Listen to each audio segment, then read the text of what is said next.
Chika Casilona Arinolang Mapanghep Porque que barbaridad de último adios alfombra. Bakla, nagluto ko ng sitaw.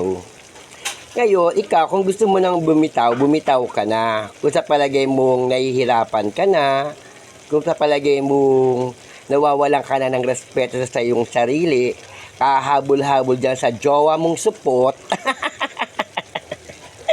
hindi ka aso para habulin-habulin mo siya. Tao ka, may damdamin ka, nasasaktan ka. Ngayon, kung feeling mo talagang wala nang pagmamahal at feeling mo hindi na makakasurvive yung relasyon ninyong naglolokohan lang, bakla, bumitaw ka na. O diba?